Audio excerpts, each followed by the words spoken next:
मैं हूँ आपके साथ सिमरन और आप देख रहे हैं पल्स 24 न्यूज।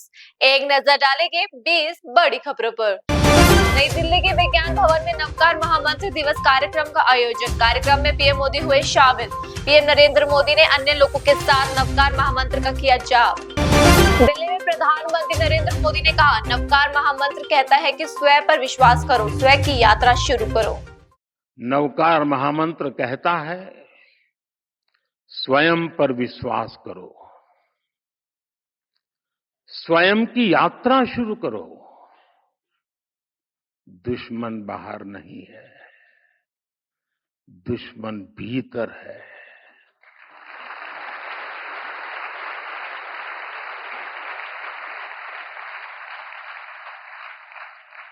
नकारात्मक सोच, अविश्वास, वैमनस्य, स्वार्थ, यही वे शत्रु हैं जिन्हें जीतना ही असली विजय है।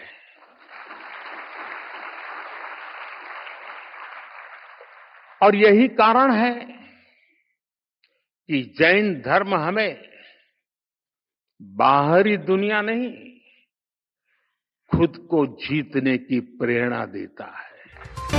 दिल्ली में विश्व नवकार महामंत्र दिवस के अवसर पर कार्यक्रम। सीएम रेखा गुप्ता हुई कार्यक्रम में शामिल। लखनऊ में विश्व नवकार महामंत्र दिवस के अवसर पर आयोजित कार्यक्रम। उत्तर प्रदेश के सीएम योगी आदित्यनाथ हुए कार्यक्रम में शामिल। महाराष्ट्र में दुबई के क्राउन प्रिंस शेख ने मुंबई के दलाल स्ट्रीट स्थित बॉम्बे स्टॉक एक्सचेंज का किया दौरा। अहमदाबाद में कांग्रेस नेता पवन खेड़ा का बीजेपी पर निशाना। कांग्रेस संविधान के रास्ते पर चली और आगे भी चलेगी। बीजेपी शुरू से संघ, जनसंघ और हिंदू महासभा के दिनों से संविधान के खिलाफ रही है। प्रधानमंत्री को ये समझ में आ जाएगा कि कांग्रेस ने हर वर्ग के संतुष्टिकरण का काम किया है, तुष्टिकरण का काम कभी नहीं किया। उस दिन शायद उनको सरकार चलाना आ जाएगा। कांग्रेस संविधान के रास्ते पे चली, आगे भी चलेगी। भारतीय जनता पार्टी शुरू से संघ के दिनों से, जनसंघ के दिनों से, हिंदू महासभा के दिनों से संविधान के खिलाफ रही, आज भी खिलाफ है। सर, जो 2 पन्नों का प्रस्ताव कल कांग्रेस ने पास किया हमारे सरदार के नाम से, इस प्रस्ताव का क्या ऑब्जेक्ट कांग्रेस पार्टी मानती है? क्या सरदार पटेल के विचार के माध्यम से भाजपा से सत्ता वापस? सरदार महात्मा गांधी, सरदार पटेल, पंडित जवाहरलाल नेहरू, मौलाना आजाद, इन्हीं के रास्ते से आजादी मिली है और इन्हीं के रास्ते से देश को हमेशा दिशा मिली है, आगे भी मिलेगी। कल आपने सब देखा, मुर्शिदाबाद में भयंकर पथराव हुआ है। पुलिस और वक्फ बिल के विरोध में जो प्रदर्शनकारी, जो मकसद भारतीय जनता पार्टी का था, हमेशा से था, कैसे समाज में भेद पैदा करने, विवाद पैदा करने, उसमें वो सफल होते हुए दिख रहे हैं, लेकिन ज्यादा दिन तक नहीं चलेगा। अहमदाबाद में कांग्रेस सांसद गौरव गोगोई ने कहा, आज टैरिफ को लेकर जो आर्थिक संकट आया है उसको लेकर सरकार चुप है। देखिए, प्रधानमंत्री मोदी जी का एक ही लक्ष्य है कि भारत में लोगों की जो संवैधानिक अधिकार है उसको कैसे खत्म किया जाए, और इसीलिए बार बार वो इस प्रकार के उन्होंने निर्णय लिए, जिस निर्णय से किसानों को नुकसान हुआ, छोटे और मध्यम वर्ग के लोगों को नुकसान हुआ, दुकानदारों को नुकसान हुआ, उद्योग को नुकसान हुआ। आज देखिए, जो आर्थिक संकट आई हुई है यूएस टैरिफ्स को लेकर, उस पर उनकी सरकार कितनी चुप है। मध्यम वर्ग पे जो 50 रुपए का गैस सिलेंडर का दाम बढ़ा दिया, उसको लेकर वो चुप है। पेट्रोल और डीजल में कोई भी राहत नहीं लोगों को, आम ग्राहकों को, उसको लेके ये चुप है।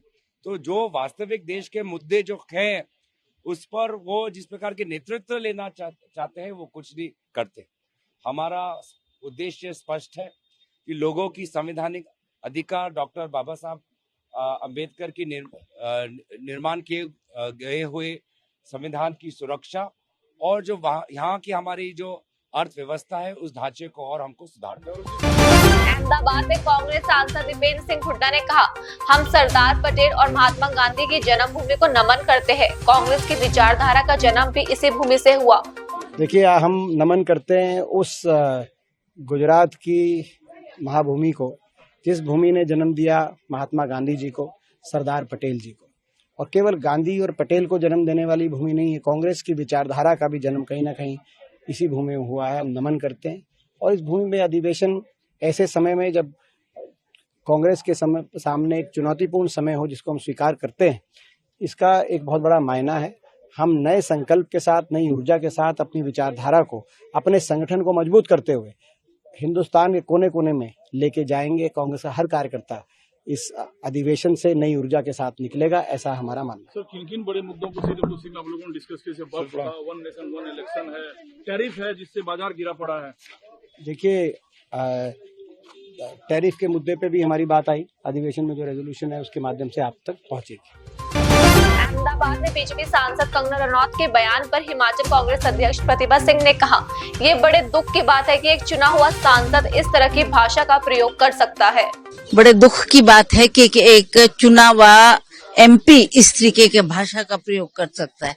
उन्होंने कांग्रेस का शासन नहीं देखा, वो जानती नहीं है कांग्रेस ने क्या विकास पूरे भारतवर्ष में और प्रदेश में किया है। वो इससे अनभिज्ञ है, तब वो ऐसी घटिया बात कर रही है। मुझे अफसोस इस बात का है कि जो चुना हुआ सांसद होता है उसका कर्तव्य बनता है कि वो अपने प्रदेश के लिए लड़े, अपने प्रदेश के लिए पैसा लाए, वहां का विकास करे। और वो 3 साल होने जा रहे हैं, पर कंगना जी कहीं भी नजर नहीं आई। एक रेस्टोरेंट खोलना था अपना निजी मनाली में, उसके लिए वहां पहुंची। अब ऐसी पीछे कितनी आग लगी, कितना नुकसान हुआ, सारे उन्हीं के चुनाव क्षेत्र के लोग थे जिनका नुकसान हुआ, पर ऐसी दुख की घड़ी में वो वहां नहीं पहुंची। आज अगर वो इस तरीके की बातें कर रही हैं तो इससे ज्यादा दुख की बात और कुछ नहीं हो सकती। मुझे बहुत अफसोस है कि भाजपा ने जानते समझते बूझते हुए एक ऐसे व्यक्ति को ऐसे व्यक्ति को चुनकर भेजा है जो विकास करना तो बहुत दूर की बात है, पर इस तरीके की घटिया बयानबाजी कर रहा है। जम्मू कश्मीर विधानसभा में लगातार तीसरे दिन भी हंगामा जारी। जेकेएन से विधायकों ने वक्फ संशोधन अधिनियम पर चर्चा की उठाई मांग। जम्मू कश्मीर विधानसभा सत्र 2025 पर पीपुल्स कांग्रेस के अध्यक्ष सज्जाद लोन ने कहा, हमने विधानसभा अध्यक्ष के खिलाफ अविश्वास प्रस्ताव लाया है। अविश्वास प्रस्ताव सफल होना चाहिए। मीटिंग को क्या करना है, हमने असेंबली में देखना है।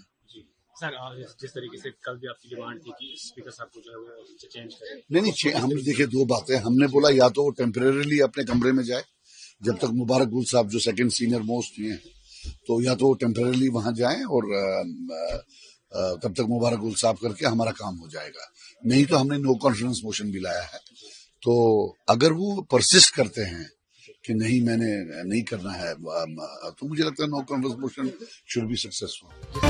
जम्मू कश्मीर में केंद्रीय मंत्री डॉक्टर जितेंद्र सिंह का बयान, कहा पीएम मोदी ने परमाणु क्षेत्र को निजी भागीदारी के लिए खोल दिया है। इसके लिए 20,000 करोड़ रुपए का परमाणु मिशन की भी घोषणा की गई है।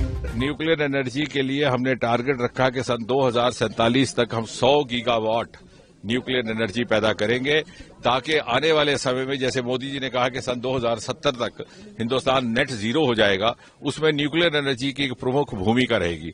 और उसके लिए चूंकि अभी अगर हमें भौगोलिक स्पर्धा करनी है तो भौगोलिक मापदंडों के मुताबिक चलना होगा। इसीलिए उसको मोदी जी ने एक बड़ा साहसी निर्णय लिया जो केवल वही ले सकते थे, because as I said earlier in the parliament also he has the capacity to break the taboos of the past. तो उन्होंने न्यूक्लियर सेक्टर को प्राइवेट पार्टिसिपेशन के लिए खोल दिया है और उसके लिए अलग से 2,000 करोड़ रुपए का न्यूक्लियर मिशन, आरंभिक तौर पर 20,000 करोड़ रुपए का न्यूक्लियर मिशन भी घोषित किया है। जम्मू और कश्मीर विधानसभा के नेता प्रतिपक्ष सुनील शर्मा ने कहा, देश में कुछ ऐसे तत्व मौजूद हैं जो धार्मिक भावनाओं के आधार पर कुछ क्षेत्रों में अशांति पैदा करने की कर रहे कोशिश। देखिए, कुछ ऐसा एलिमेंट, कुछ ऐसा तत्व देश में अभी मौजूद है जो धार्मिक भावनाओं के आधार पे कुछ क्षेत्रों में अशांति पैदा करने की कोशिश कर रहा है। और कल जो मुर्शिदाबाद में घटना सामने आई है वो भी उसका एक हिस्सा है, एक भाग है। अन्यथा अधिकांश लोग, मैक्सिमम मेजॉरिटी जो मुस्लिम समुदाय के लोग हैं, वो इस वक्फ अमेंडमेंट बिल से खुश हैं। उन्होंने इसमें खुशियां भी मनाई, लेकिन ऐसा तत्व जो इसको एक बहाना ढूंढता है, बहाना बनाता है अशांति पैदा करने का, वो इसमें अभी इन्वॉल्व है, मुलव्वस है। ऐसे मुद्दों को लेके धार्मिक भावनाओं को उत्तेजित करना, जो मुझे लगता है कि ये असफल हो गए हैं, लेकिन कुछ क्षेत्र में जबरदस्ती इस प्रकार की घटनाओं को अंजाम देके ये लाइमलाइट में रहना चाहते हैं, ये खबर में रहना चाहते हैं। केंद्रीय मंत्री धर्मेंद्र प्रधान ने कहा, उड़ीसा विश्व के महत्वपूर्ण ऊर्जा लेन देन और ऊर्जा उत्पादन केंद्रों में से एक बनने जा रहा है। न्यूक्लियर एनर्जी में आने वाले दिनों में गवर्नमेंट ऑफ इंडिया की जिस प्रकार की पॉलिसी हो रहा है, उड़ीसा भी हमारा पीछे नहीं रहेगा। उड़ीसा एक ऐसे राज्य होगा, और पारादीप पोर्ट हाइड्रोजन ट्रांजैक्शन के लिए एक डेजिग्नेट पोर्ट बना है देश के अंदर। देश विदेश की कंपनियां हाइड्रोजन सेक्टर में उड़ीसा आ रहा है। That means Odisha is going to be one of the important energy transition, new energy state, energy producing point of the world, I can say. इसकी रिलेटेड, क्योंकि आने वाले दिनों में ग्रीन एनर्जी उड़ीसा में BPCL, another public sector company, around 2000 रुपया खर्चा करके राइस स्ट्रॉ से एथेनॉल बनाने के लिए प्रोजेक्ट लगा रहा है। It is a first of its kind in our country. Ethanol economy में उड़ीसा के एक रोल भी रहने वाला है, राइस प्रोड्यूसिंग स्टेट के नाते। बायोगैस की प्लांट मैं उड़ीसा गवर्नमेंट को अनुरोध करूंगा, उड़ीसा की स्वच्छ भारत अभियान में उड़ीसा में ऑल मेजर टाउन में, डिस्ट्रिक्ट हेडक्वार्टर, सब डिस्ट्रिक्ट हेडक्वार्टर में, स्टेट में एक नया पॉलिसी लाया जाए, उसमें इंसेंटिव देना चाहिए, जिसके कारण CBG plant, government of India की पीएसयूज की प्रायोरिटी में सीबीजी है। थोड़ा बहुत वायबिलिटी गैप फंडिंग की आवश्यकता होती है, इसके लिए पॉलिसी सरकार बनाए। इसके कारण हमारी शहर क्लीन होगा, हमारी शहर हेल्दी होगा। यह भी पेट्रोलियम सेक्टर की एक स्ट्रैटेजी आज है। शेयर बाजार पर कर्नाटक के deputy CM D K Shiv Kumar ने कहा, प्रधानमंत्री मोदी को इस मुद्दे पर स्पष्ट रुख अपनाना चाहिए और टिप्पणी करनी चाहिए। Honourable prime minister should come out with A clear stand. He should comment on this issue because Indian market has to be protected. So we have to safeguard the Indian industry. So we should call a all-party meeting also to discuss on this issue, how to safeguard the Indian industry, because this is affecting a lot of common man. It is not individuals losing the share. There are small people who have purchased shares and they are losing a lot of money on this. Maharashtra में LPG cylinder की बढ़ती कीमतों पर सांसद सुप्रिया सुले ने कहा, मुझे आश्चर्य है कि अगर देश में कच्चे तेल की कीमतें कम हो रही है तो हमें इसका फायदा क्यों नहीं मिल रहा। पेट्रोल और डीजल के जो टैक्स लग रहा है, मुझे आश्चर्य है, और भले हमको नहीं लग रहा है तो हमको बेनिफिट क्यों नहीं हो रहा है। देश में क्रूड ऑयल का प्राइसेस कम हो रहे हैं तो पेट्रोल और डीजल की भाव कम होना चाहिए, और जिस सिलेंडर का भाव 50 रुपए से बढ़ा है का मैं निषेध करती हूँ। हम पूरी ताकत से इसके खिलाफ आंदोलन करेंगे। जालंधर में अपने आवास के बाहर हुए विस्फोटक पर बीजेपी नेता मनोरंजन कालिया ने कहा, जांच चल रही है, इसके पीछे कौन लोग हैं इसकी जांच अभी बाकी है। आए थे वो जनरल अपना जो सारी स्थिति है उसके बारे में कभी जैसे जैसे हो रहा है तो थोड़ा सा कन्वर्ट। इस मामले में 2 आरोपी अभी तक पकड़े गए हैं और बाकी आरोपियों की पुलिस तलाश कर रही है, कई और राज्यों में भी गई है पुलिस, उसे लेकर कैसे देखो? देखो इन्वेस्टिगेशन अभी हो रही है, स्टिल अंडर इन्वेस्टिगेशन, ठीक है। तो जो पकड़े अभी देखते हैं, अभी सारी चीजें बात सामने आएगी। अभी तो टिप ऑफ द आइसबर्ग है। ऑटो भी जो रिकवर कर दिया गया है, और जो पड़ोस की महिला है वो कह रही कि ये लोग ऐसे नहीं, इनको फंसाया जा रहा है। देखिए ऐसा है, ये बातें सभी होती हैं। बात यह है कि मैं बोल रहा हूँ कि टिप ऑफ द आइसबर्ग है, इसके पीछे कौन है, कौन से लोग हैं, कौन एजेंसीज हैं, अभी येट टू बी इन्वेस्टिगेटेड। लेकिन डीजीपी स्पेशल ने प्रेस वार्ता कर कहा है कि इसके पीछे शहजाद भट्टी, लॉरेंस बिश्नोई, निशान अख्तर और बब्बर खालसा संगठन का भी नाम दिया है। देखो वो बेहतर जानते होंगे, मैं ये नहीं कहता, लेकिन जहाँ तक मुझे मालूम है स्टिल अंडर इन्वेस्टिगेशन। जालंधर में बीजेपी नेता मनोरंजन कालिया के आवास के बाहर हुए धमाके पर हरियाणा के सीएम नायब सिंह सैनी ने कहा, अमित शाह, राजनाथ सिंह ने भी उन्हें फोन किया और सारी जानकारी ली। आदरणीय अमित शाह जी का भी फोन आया था कालिया जी के पास, और राजनाथ सिंह जी का भी, हमारे रक्षा मंत्री, उनका भी फोन आया था। उन्होंने पूरी जानकारी ली है, परंतु पंजाब की स्थिति विस्फोटक बनी हुई है, और क्योंकि ये लोग नशे की छुड़ाने की बात तो करते हैं, परंतु नशे में हो जाते हैं। लखनऊ में फतेहपुर हत्याकांड पर समाजवादी पार्टी के सांसद आर.के. चौधरी ने कहा, बीजेपी सरकार का पूरा ध्यान हिंदू मुस्लिम को बांटने में है, कानून व्यवस्था बिगड़ चुकी है।